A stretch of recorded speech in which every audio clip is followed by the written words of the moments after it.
Alright, what we've got here is a 2012 VAC TRON LP555DT VAC.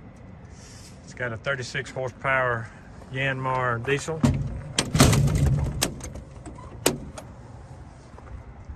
It's got a 550 CFM blower. We originally sold this VAC and we've traded it back in. The hours on it are 1128. And that is accurate.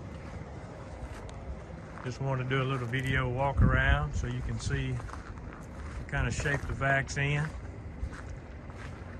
Everything does work as it should. The tank raises and lowers, opens. Tires are in good shape. It has a 4-inch valve on the top for your suction hose.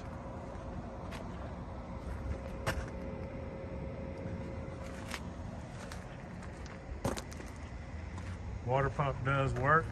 It's just cold out today, so I wasn't going to fill it up with water. Didn't have to go through the antifreezing process again. I'm going to crank it up now and let you see that the VAC does build up the suction that it should on the pressure gauge.